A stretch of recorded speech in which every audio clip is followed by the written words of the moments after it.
ჩინეთში ჩატარდა შთამბეჭდავი ეს სიტყვა არ არის რაც გამოხატავს ალბათ რაც გრანდიოზული ეპიკური რაღაც. მოდი კადრები ვნახოთ რაღაც მცირე კადრები და შემდეგ გავარჩიოთ რასთან გვაქვს საქმე.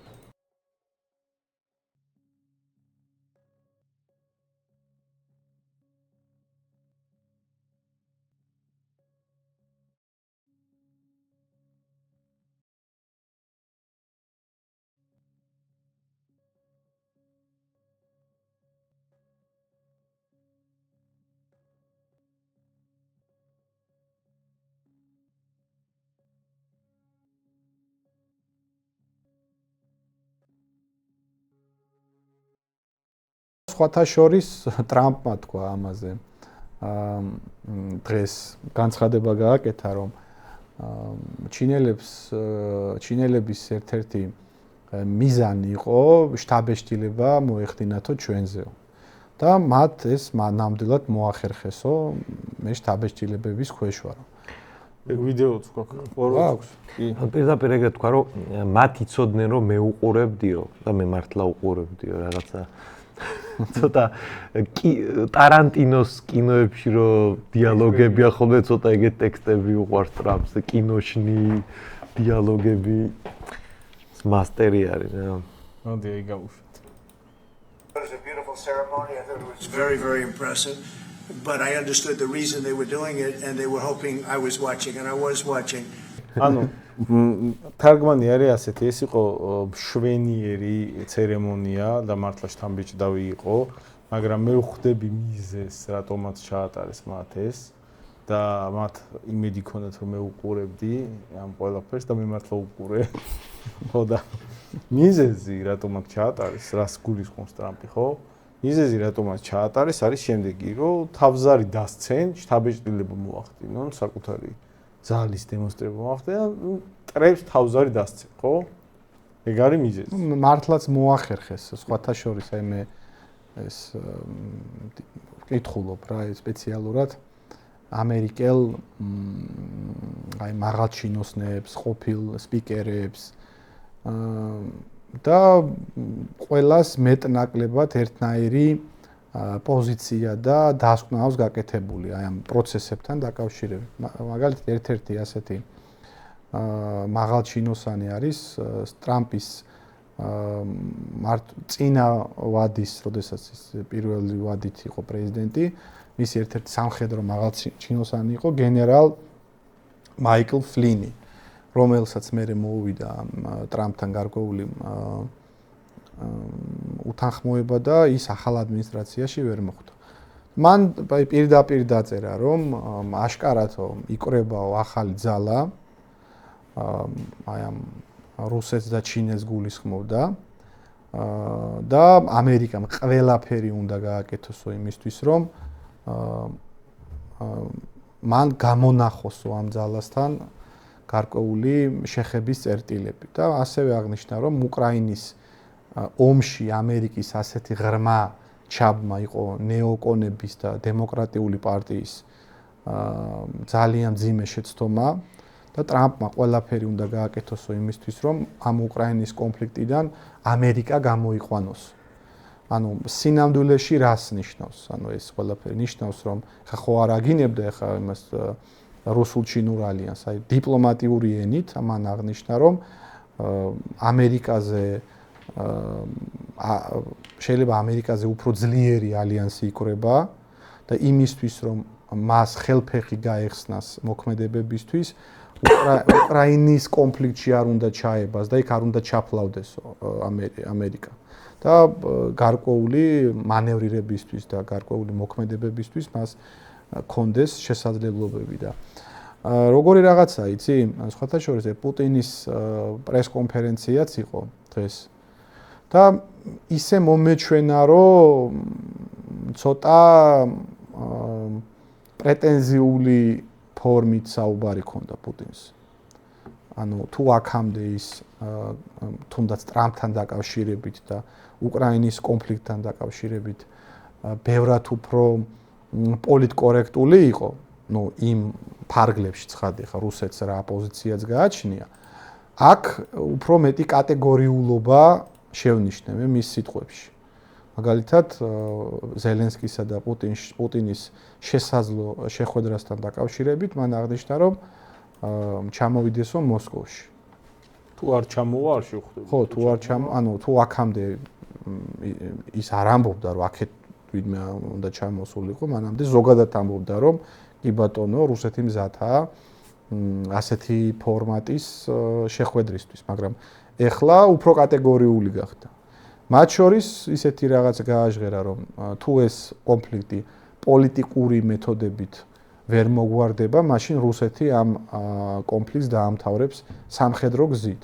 ნუ აშკარაა, რომ მათ შორის ინდოეთის ამ ღონისძიებაზე ჩასვლით და დემონსტრაციული მხარდაჭერით მათ შორის იმ მემორანდუმზე ხელმოწერით, რომელიც იქ გაფორმდა და მაგაზეც შეგვიძლია ოდნავ მოგვიანებით ვისაუბროთ, ანუ რაზე შეთანხმდა საინტერესოა. ხო, რუსეთი და ჩინეთი, როგორც ჩანს, პუტინმა ჩათვალა, რომ ამერიკული თუნდაც ის მეორადი სანქციები და მეორადი სანქციები რას ნიშნავს? ანუ ტრამპი იმუქრება იმ ქვეყნებზე სანქციების დადებით, რომლებიც რუსულ ენერგომატარებლებს ყიდულობენ. პირველ რიგში აქ საუბარია ინდოეთზე და ჩინეთზე.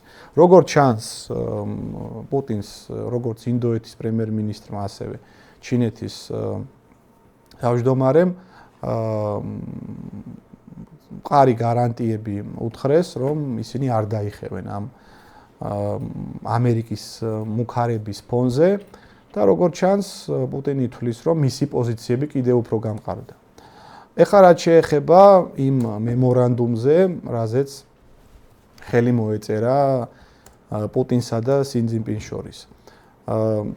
საუბარია დაახლოებით 20-მდე შეთანხმებაზე, თუმცა ყველაზე მნიშვნელოვანი და ყველაზე საინტერესო აქედან არის მაგისტრალური გასადენის სილა სიბირი 2, ასე თქვია, ანუ ციმბირის ძალა, ქართულად რო თარგმნოთ, ამის აშენება, რომელიც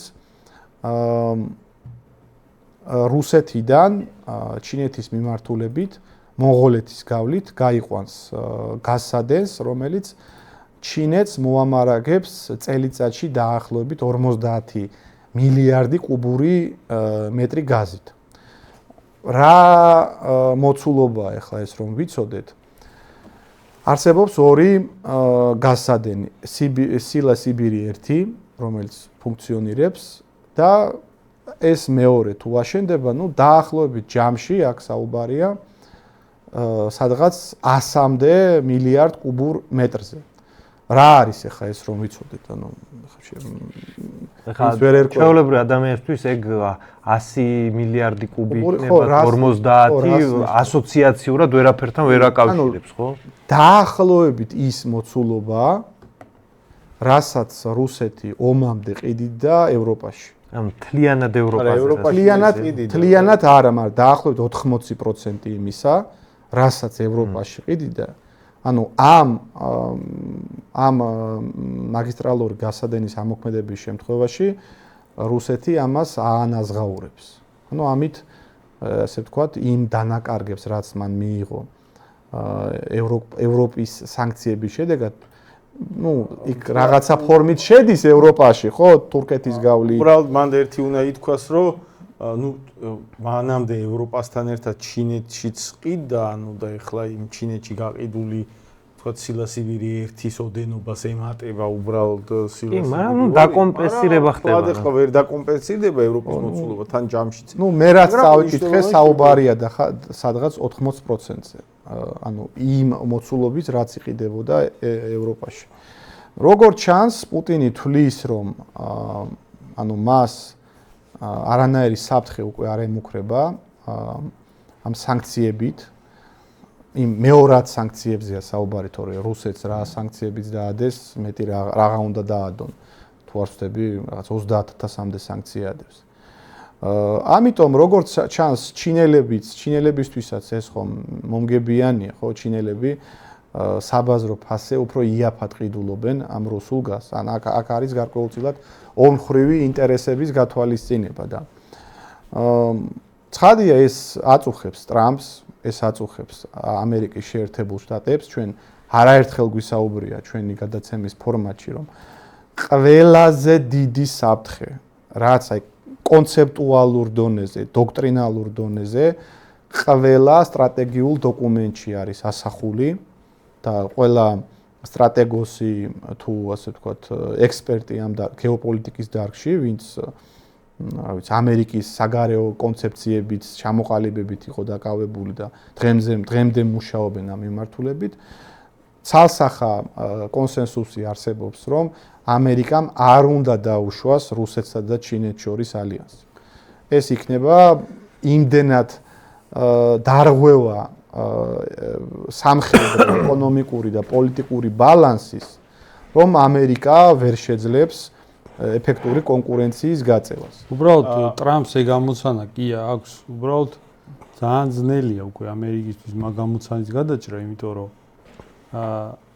ამერიკა მთელი ეს პერიოდი, როცა დომინანტი იყო, იმის დემონსტრირება მოახდინა, რომ არ არის კარგი პარტნიორი. მაგის დემონსტრირება მოახდინა, ანუ იმ გაგებით, რომ უკიდურესი ქედმაღლობის და სხვების ფეხზე დაკიდების და სხვების გამომყენებლური დამოკიდებულების დემონსტრირება მოახდინა. აი სხვათა შორის რუსეთი, როცა საბჭოთა კავშირი დაიშალა, მაშინ რუსეთი ძალიან უნდოდა დასავლეთის ალიანსში ინტეგრირება. მაგრამ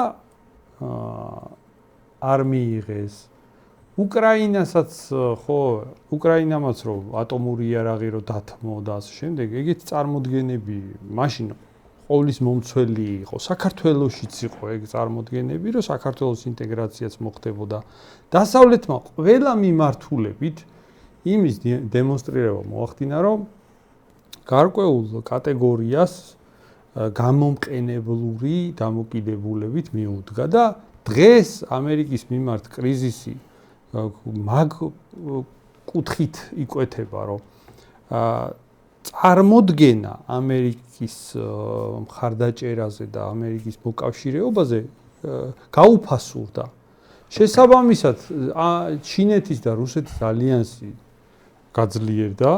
ეხლა ძალიან ძნელია უკვე ტრამპს რაც უნდა, რომ ისევ შემოატრიალოს რუსეთი, დააშოროს ჩინეთს და ასე შემდეგ, უკვე ძალიან უჭირს ეგ, იმიტომ რომ ის წინა გამოცდილება უკვე ამერიკაზე ცუდად მეტყველებს იგივე ბაიდენის ადმინისტრაცია, ხა ტრამპი რამდენი ხანი იქნება, ვთქვათ. აი ხა იმათი გადმოსახედიდან რომ შევხედოთ, ხო, ჩინეთის, რუსეთის გადმოსახედიდან რომ შევხედოთ, ტრამპი შეიძლება შემდეგ არჩევნებზე აღარ იყოს და ისევ ერთი ფაქტორია პარტნიორი ტრამპის პრობლემური პარტნიორი გამოდგა, იმიტომ რომ ტრამპის სტილი რა იყო, შემოვარდა რაღაც კავალერიული მივარდნი. ხო. და ეხლა მე თქვენ ყველას ტარიფებით დაგარეთ. ტარიფები და ეგ არავის არ სიამოვნებს.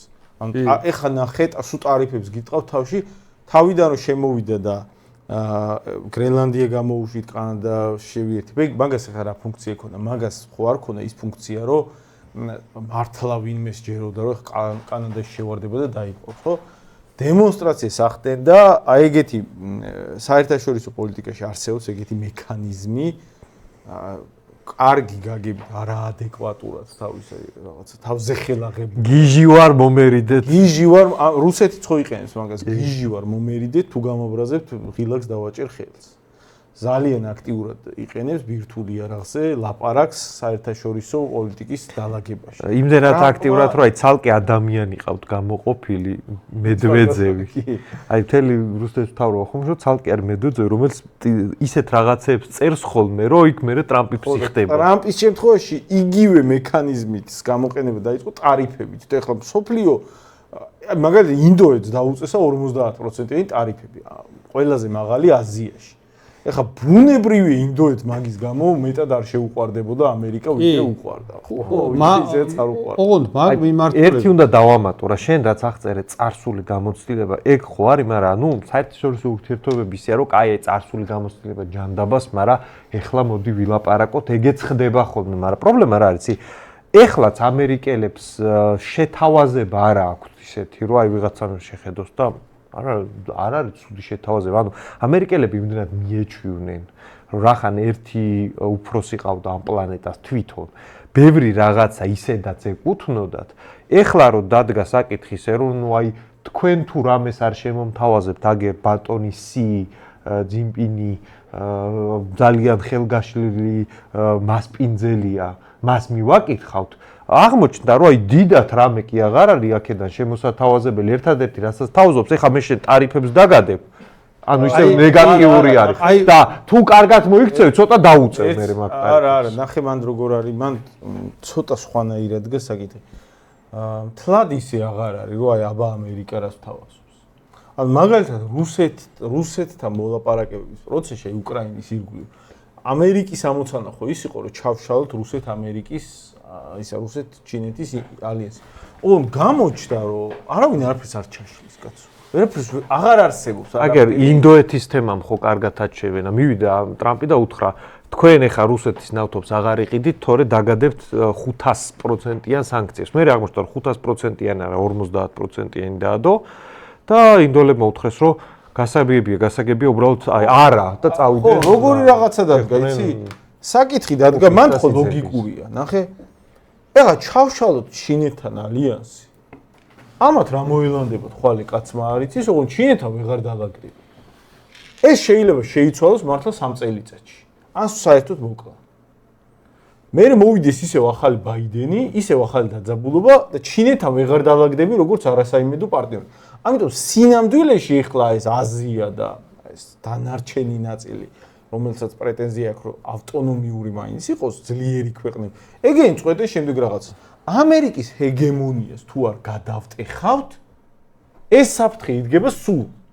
ხო და ეხლა უნდა დავირაზმოთ და ამერიკის ჰეგემონია გადავტეხოთ. აი ტრამპის ის იყო, რა ქვია, პოსტი იყო თავის სოციალურ ქსელში. შეგვიძლია ვაჩვენოთ, წავიკითხავ და თარგმნი, ანუ პირდაპირ ქართულად თარგმნი. გუშინ დაწერა ეს, მთავარი შეკითხვა, რაზეც პასუხი მაინტერესებს არის ის, ახსენებს თუ არა პრეზიდენტი სი, რომ ამერიკამ უდიდესი წვლილი და მსხვერპლი გაიღო ჩინეთის თავისუფლების დაცვაში იაპონიის წინააღმდეგ. ბევრი ამერიკელი ჩინეთის გამარჯვების გამო დაიღუპა და მაქვს იმედი, რომ აი ამ ჩინეთის გამარჯვების მეორე მსოფლიოში გამარჯვების დღეს ამ ხალხსაც ამ ხალხის სიმამაცეს და მსხვერპლსაც ახსენებენ და დაე პრეზიდენტი სი და კეთილშობილი ჩინელი ხალხი აი მათ აღნიშნონ თავისი გამარჯვების დღე და სალამი გადაეცი ჩემგან და კეთილი სურვილები ვლადიმერ პუტინს, კიმ ჩენინს, რომლებიც ჩემ წინააღმდეგ შეთქმულებას ეხლა ამერიკის წინააღმდეგ ეხლა იქ შეთქმულებას კრავენ.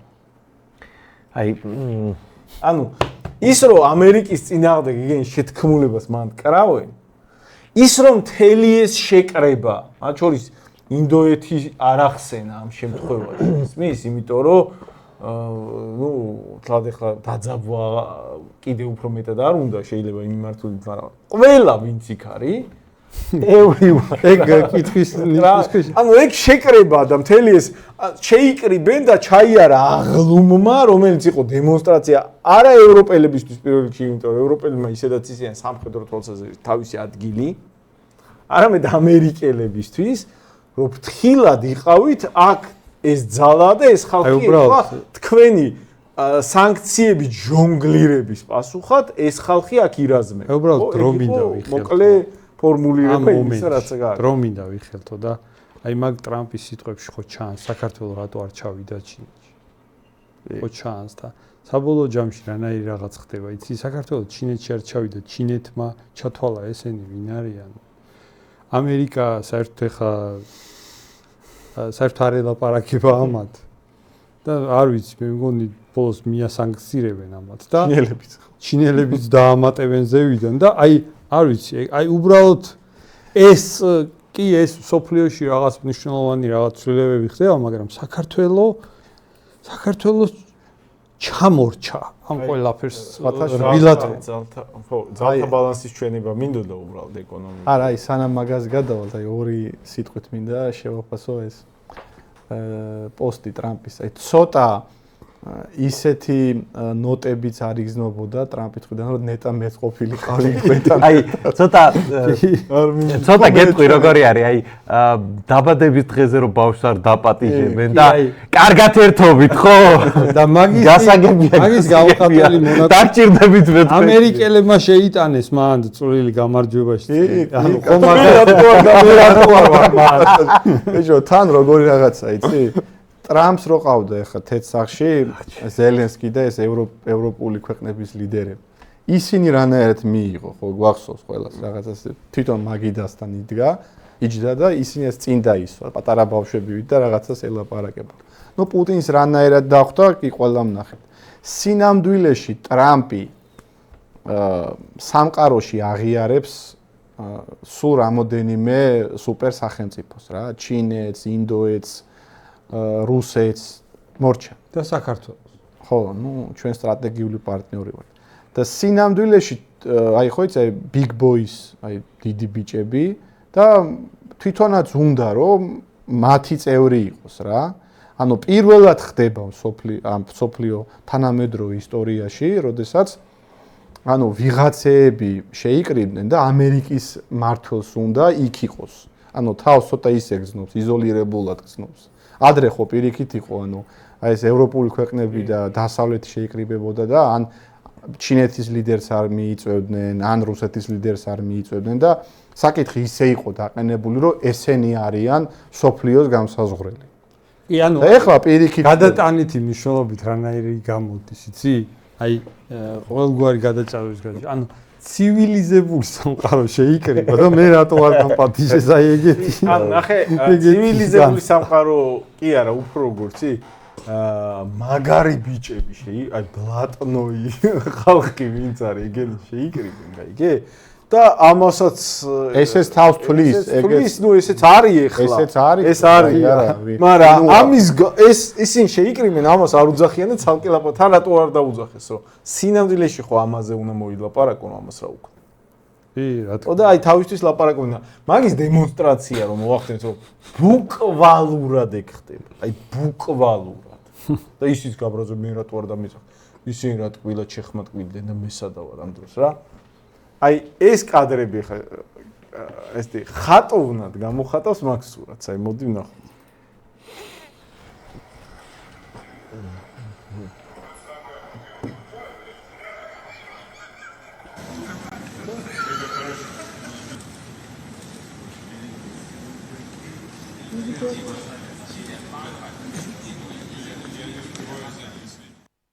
ანუ ეს ახლა ცხადია რაღაცა მომენტია ჩვეულებრივი იქ შეგით, მაგრამ გამოხატავს რომ ძალიან მეგობრულად არიან და გადატანითი ფიგურალური მნიშვნელობით ცოტა როგორი მოვლენის დემონსტრაციას გავს, იცი, აი ესენი შეიკრიბენ და იმაზე რაღაცას გიგმოვენ ცუდად გაიგე და ის გაფრაზებულია რომ მე რატო გადატანითი ეგ ხდება. სხვათა შორის ტრამპმა არა, აი ბუკვალურად ამ მომენტში და კიდევ უარესი გითხრა ტრამპზე ლაპარაკი.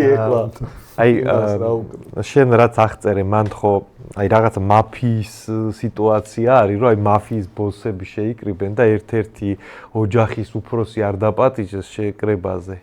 და ნუ გასაგებია რომ ამას ხა უპირებენ ცუდ რაღაცას და ის გაბრაზებულია და აი ევროპელი ლიდერები მაგალითად აი ურსულა ფონ დერ ლაიენი და ეგენი რა ეგენი როგორი ხალხი ეცი მაგ სცენარში აი ამ გარიყულ მაფიის ბოს ხო თავის ვიღაცა ქვედა ტიპები ყავთ ხოლმე რომელიც ხმაბაღლაყვირია ხშირად საყვირელი რო არის და აი ეგ გამოვიდნენ და ეგ პირდაპირ ევროპელებმა რა განცხადება გააკეთეს გეტყვი რა რომ ეგ შეკრება ეგ არის პირდაპირ გამოწვევა სოფლიო წესრიგის წინააღმდეგ და მან თქვა რამდენი კითხვა რო უკაცრავად აი ქვეყნის ლიდერები შეიკრიბნენ ანუ რა წესრიგი გაქვთ ეგეთი ვიღაცებს ერთადერთად შეხვედრა რო არ შეუძლიათ რა ხდება ვერ გავიგე ეგ არის ფორმალური კითხვა ხო რომ ანუ აი კაი, აი ჩინეთის პირველი პირი და ინდოეთის პირველი პირი და რუსეთის პირველი პირი ერთად რო დაჯდნენ სალაპარაკოდ, რეზ აღმაშფოთებელი რა ხდება?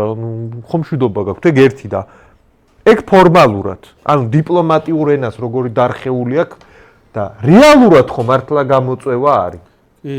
და ჯო რანაირად იქცევით, რას ყვირი ხართ? მართლა წესრიგის ეგრე ხო უნდა ისოს. რა ერთი წამი რა გინდა?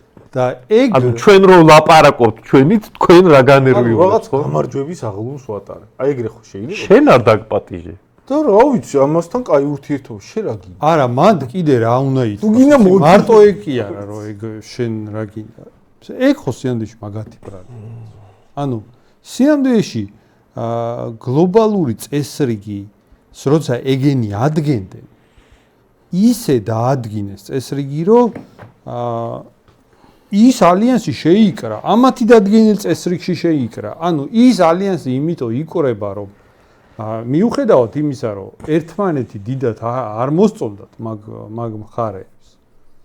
იქამდე მივიდა ეს ყველაფერი, რომ ის ალიანსი იკრება დასავლეთის ჯინაზე. კი. ანუ დასავლეთმა ისეთი წესრიგი მოაწყო, იმდენად გააბოროტა, იმდენად არასამართლიანად მოექცა ვიღაცებს, რომ ისინი უკვე ერთმანეთთან შეთანხმებებზე გადაერთნენ. სინამდვილეში ხა შეიძლება ვიღაცა ვერ ხვდებოდეს, ანუ რატო აქვს ეგეთი რეაქცია ტრამპს და ურსულა ფონ დერ ლაინს რა მოხდა რაღაც სამხედრო აღლუმია მეორე მსოფლიო ომში გამარჯვებასთან დაკავშირებით 80 წლის თავია მაგ ომის ამთავრებიდან და შეიკრიბნენ სხვადასხვა სუვერენული სახელმწიფოების ლიდერები.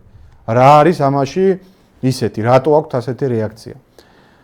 ჩინეთის, ინდოეთის, რუსეთის და ჩრდილოეთ კორეის ლიდერი. ჩრდილოეთ კორეის ლიდერი, ვინაიდან დასანქცირებული სახელმწიფოა ჩრდილოეთ კორეა, ჩინეთიც კი, რომელიც სინამდვილეში პატრონობს ჩრდილოეთ კორეას, ისიც კი არიდებს ასე დემონსტრაციულ, დეკლარირებულ ურთიერთობას. ესეც სამზე პირველად იყო ხო? ხო, და უყურე რაშია საქმე.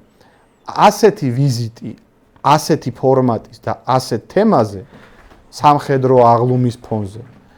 ბოლოს იყო 80 წლის წინ დაახლოებით, აი ხრუშოვი, მაო ძედუნი და ამის мама იყო. არა, ამის ბაბუა. იმის კიმ ჩენ ინის ბაბუა. კიმ ირსენი, ხო.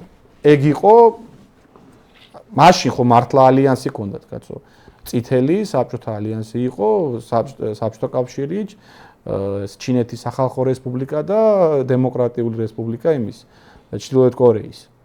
და იმის მერე ესენი არიდებდნენ, ცხადია, ეგეთი ფორმატის შეხვედრებს, ეგრე დეკლარირებულ, ასე ვთქვათ, პოზიციას, იმიტომ რომ ეს იმ საერთაშორისო წესრიგის წინააღმდეგ სვლას გულისხმობდა, რაც საბჭოთა კავშირის გრევის მერე დასავლეთმა და ამერიკამ შექმნა და ეხლა დემონსტრაციულად აკეთებენ მაგას, რაც ნიშნავს იმას, რომ ის წესრიგი, რომელიც აქამდე იყო და ამ წესრიგის უზრუნველყოფელი ამერიკა იყო, ის ამ ქვეყნებისთვის არაფერს არ ნიშნავს.